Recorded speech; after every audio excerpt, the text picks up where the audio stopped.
The book of Genesis tells us that God created the heavens and the earth, and everything that lives upon the face of the earth. In the book of Genesis, chapter 1, beginning in verse 9, we find, "And God said, Let the waters of the sky be gathered together into one place, and let the dry land appear. And it was so. And God called the dry land earth, and the waters that were gathered together he called seas. And God saw that it was good. Then God said, Let the earth put forth vegetation, plants yielding seed, and fruit trees of every kind on earth that bear fruit with the seed in it. And it was so. The earth brought forth vegetation, plants yielding seed of every kind, and trees of every kind, bearing fruit with the seed in it. And God saw that it was good."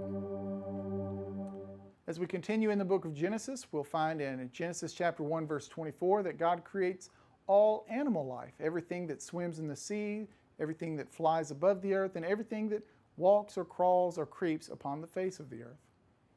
And then when we get to Genesis chapter 1, verse 26, God creates humankind. We'll read that in just a second, but I want you to be on the lookout for a word, dominion. Let's go to Genesis chapter 1, verse 26. "Then God said, Let us make humankind in our image, according to our likeness, and let them have dominion over the fish of the sea, and over the birds of the air, and over all of the cattle, and all the wild animals of the earth, and every creeping thing that creeps upon the earth. So God created humankind in his image. In the image of God he created them, male and female he created them. God blessed them, and God said to them, Be fruitful and multiply, and fill the earth and subdue it, and have dominion over the fish of the sea, and the birds of the air, and over every living thing that moves upon the earth." So we humans were created in the image of God, and we were given dominion over the rest of the earth. The word dominion is a word we don't use much anymore, but it's a word that designates power. It's a translation of the word from Hebrew to rule. And so dominion would be an aspect of power and authority. So for example, kings have dominion over their subjects. Teachers have dominion over their students. Parents have dominion over their children. To have dominion is to have power and authority. And when God created humans, God said that humans were to have dominion or rule or power and authority over the plant life of the earth and the animal life of the earth. But power can be used for good or for evil. And as Christians, if we want to know how to use power wisely, we need to look to Jesus. There's a story in the Gospels where the disciples are arguing and competing with each other for power. They were kind of trying to get power and authority over each other. It comes to us in the Gospel of Mark chapter 10. Jesus knew the disciples were doing this, and he received it as a teachable moment. So if you've got your Bible, I encourage you to turn to Mark chapter 10, beginning in verse 42. Jesus said to his disciples, "You know that among the Gentiles, those whom they recognize as their rulers lord it over them, and their great ones are tyrants over them. But it is not so among you.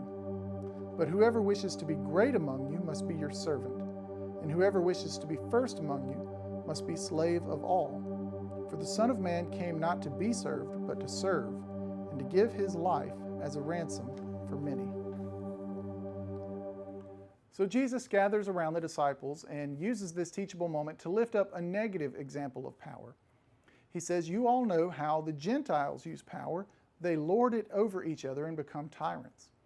And we could take a lot of time to define the word Gentile, but in this context, it's really functioning something like for us how we would kind of say worldly or worldly minded or secular. Jesus kind of says, you know how worldly people use power?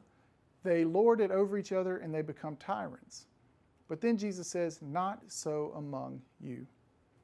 Jesus wants his followers to use power in a different way. He doesn't want them to use it in a worldly sense as an attempt to gain power and authority over others. Rather, he wants them to follow his example and to use power and authority for the sake of others. This way of using power, to use power for the sake of others, is very much in keeping with the life and teachings of Jesus. In fact, it's more than just a teaching of Jesus, it's the pattern of his entire life. Jesus used his power and authority for us and for our salvation. And so he taught his followers to do the same, that we might use our power not lord it over each other and not become tyrants, but that we would use our power for the sake of others, especially those who are in need. And I think at some level we understand this, that power and responsibility and authority is meant to be for the sake of care, not for the sake of abuse. For example, when a child gets a puppy, the parents will, you know how this works. The child will beg for a puppy and beg for a puppy and beg for a puppy, and the parents say, no, no, no. Finally, the parents will say, okay, you can get a puppy, but you are going to have to be responsible. It is your puppy. You're going to have to feed the puppy, and care for the puppy, and you're going to have to take responsibility for this puppy. Now, that's kind of how it normally works, but can you imagine a situation where the parents said, okay, we'll give you a puppy, but you're going to have authority, dominion over this puppy. So if you want to feed it, feed it. If you want to starve it, starve it. It's your puppy. If you want to pet it, great. If you want to kick it in the head, kick it in the head. You have power and authority over this puppy. We, your parents, we don't want to get involved. It's your puppy. You just do with it whatever you want to. Now, I think for most of us, if we heard a parent telling that to a child, we would try to, I don't know, call 911 and tell them something bad or try to move out of the neighborhood. I don't know. It'd be kind of scary, right? Because we understand that responsibility and authority and power, that's meant to be used for the sake of the animal, not against the animal. And if the child were to take the authority given and use it to abuse the animal, we would know that's not really what is intended. But sadly, that is how many of us have interpreted the words from Genesis, that humans are given dominion over plant and animal life. In many cases, humans have received that authority and used it as an excuse to do with plants and animals whatever we want to, forgetting that God gave us dominion for the sake of all of the earth, and that if we are to follow in the footsteps of Jesus, all power and authority is to be used for the sake of others, especially the weakest and most vulnerable among us. And when we use our power and our authority to care for others, to lift them up, to guard those who are vulnerable, we are following in the footsteps of Jesus and growing as disciples.